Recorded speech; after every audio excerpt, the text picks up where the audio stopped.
Hey, welcome back to Karen's Papercraft. Thank you very much for watching. Wat leuk dat je weer kijkt. Dankjewel. I still haven't run out of ideas to wrap a bottle of Tombow glue. And today, number 7.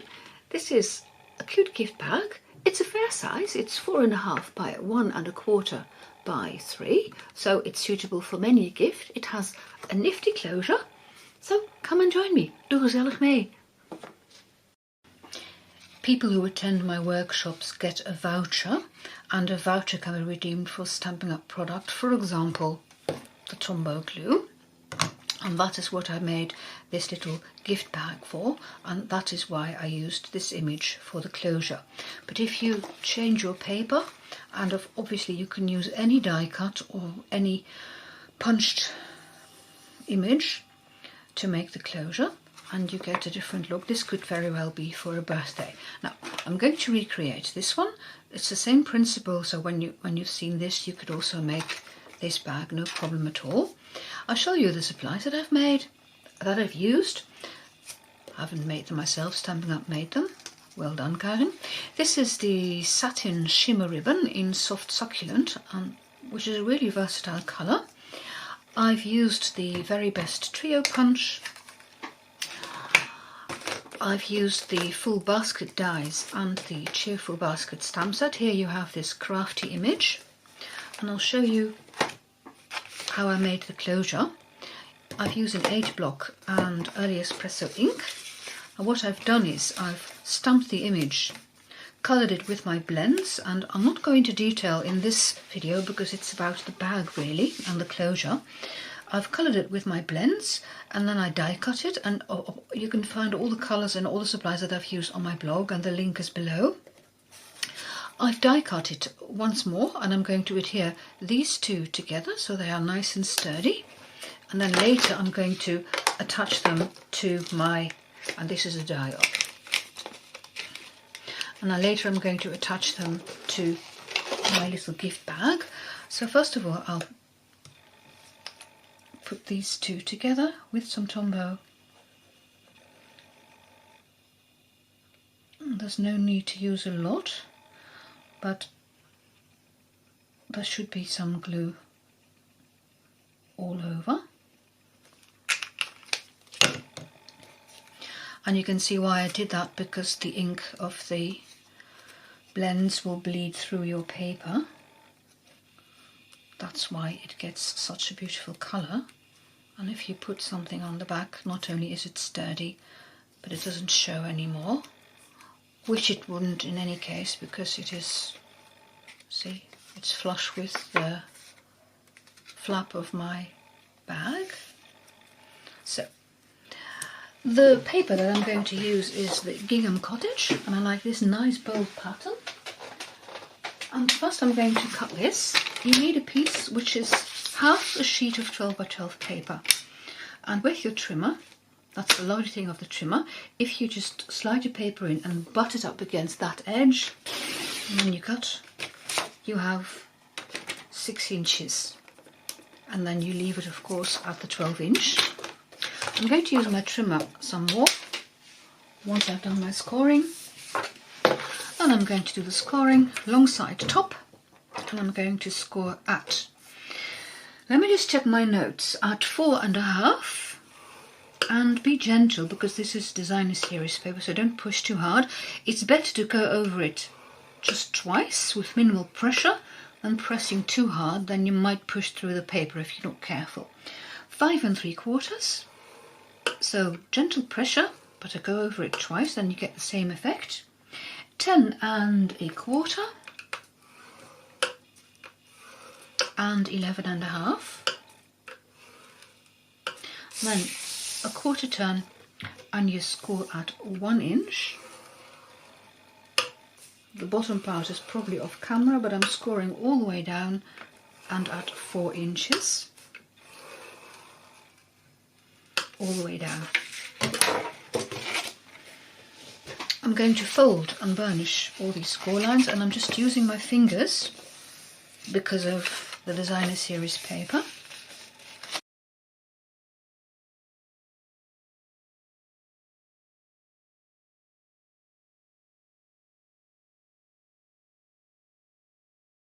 this is what you have. This is the clue flap, and with the clue flap on the right, this is going to be the flap that folds over the bag. So first I'm going to make a cut along that score line up to the score line that goes across, and then I'm going to trim these flaps. So I'm folding that one in, and these three I'm going to trim in one go. So I'm taking my trimmer out again. Now I'm putting this folded line against the 1/2 inch mark and that one against the top, and you cut. This is a scrap, and these can now be wedged, and I'm going to put tear and tape on to start with, that I don't have to do it on, don't have to put it on 4 times. So from there to the end, and there's no need to put tear and tape there because this bit you're going to cut off. I'm leaving my tear and tape out because first I'll do some cutting. So this is the top, this is the bottom, and this is your glue flap. I'll put some tear and tape there on as well.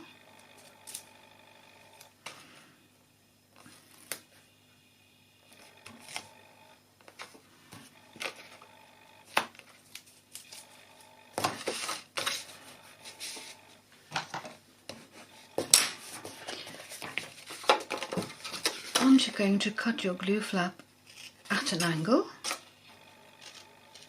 to that corner, and then here you can cut up straight, and the smaller flaps you wedge as well. Then you get a large one, you cut up straight and straight. So you leave those large ones the way they were, and you wedge the smaller ones. I think it needs just a bit higher cut, and that's better. I'll show you what you have now. So this is the bottom finished, this is the glue flap. Here I've already made a wedge, and here too you are going to wedge. Now you can do these individually if you like, and I've already put the tear and tape on, remember. You could also, the ones that can be folded double, cut them in one go, whichever you prefer. So if I fold it double, and I can see here where my score line is, and then I see, and then you've wedged 2 in one go. Here it's more difficult to see, so if I'm in doubt, I'll just do it like this. This makes the top of your bag a bit sturdier, and it has a nice finish because you don't look at that cut edge. Okay, have I got tear and tape along there and there, but I want some along the bottom as well, because you want to be able to stick the bottom together. The one which is in between the two is the front, so there I'm going to put tear and tape on in a U shape. You can also do this before cutting. I didn't, because it's easier for you to see what I'm doing if I don't cut beforehand. So this is the front flap, this is the back flap, and there you just put the tear and tape down along these two edges, just a tiny bit more.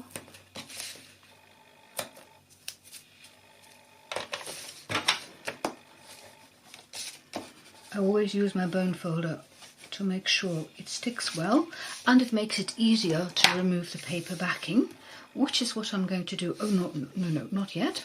Well, I will. I'll just put that one down first, and I'm looking for my take your pick tool, and I can fold over these 3 flaps that make for the nice top of the box, because I'm going to use my trio punch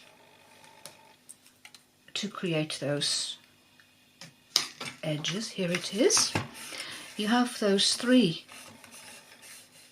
punch holes to punch. This is a corner punch, and this makes a little hole you could slide some ribbon through, but I'm going to use that one. You have these 2 guides, so you slide in your paper up against the guides and then you press. This one is easier like this. You fold your bag double and then you punch. And now I'm ready excuse me, to put the bag together. I fold over this edge, remove the backing paper, and then I fold over this flap, this end, and I'm going to look. This is a bit wobbly because it is, well, designer series paper and it's big, so I'm looking for the score lines to put it down, and then I'll show you the bottom. Battery problems, sorry about that, battery had run out. So as I said, I was going to show you the bottom. So you push in those 2 flaps, and then the back part was where you have the 2 pieces of tear and tape. You remove the backing and then you fold it down. And I'm looking for the edges there to align it, and then you can do the same thing with the front flap.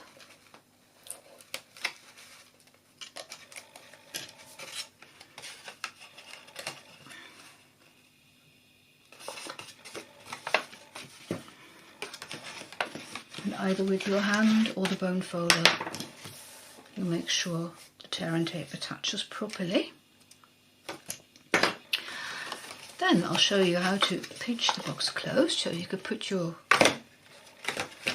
Tombow in, and then I'm putting my fingers in the middle, and then I'm pushing in at the same time I'm pinching, and then your bag will fold together almost naturally.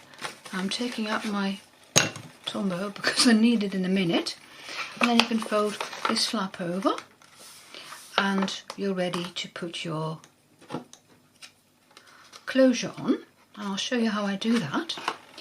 I have here my punched image, and I'm going to use 2 dimensionals,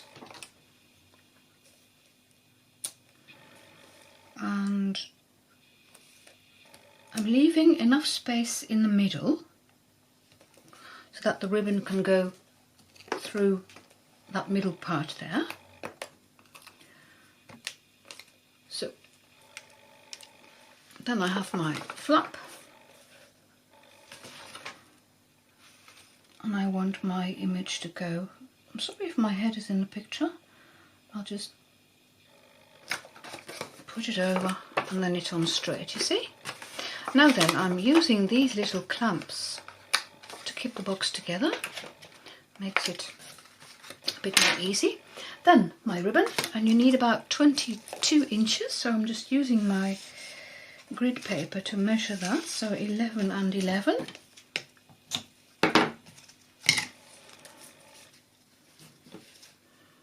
This has frayed a little, hasn't it? And my lighter is empty. I normally use a lighter to make sure the edges don't fray anymore, but I'll have to go and get one, a new one. So I forgot to tell you what I did. So I'm sliding this ribbon through in between those 2 dimensionals, and then pull it through, make sure the ends are equally long.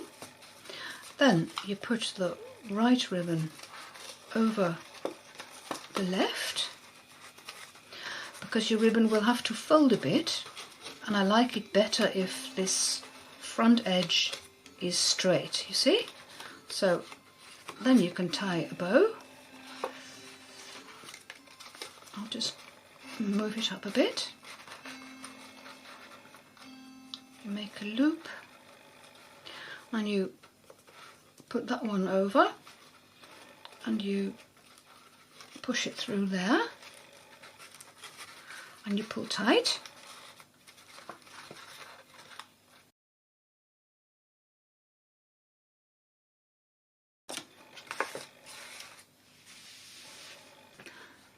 Well, that's it for today.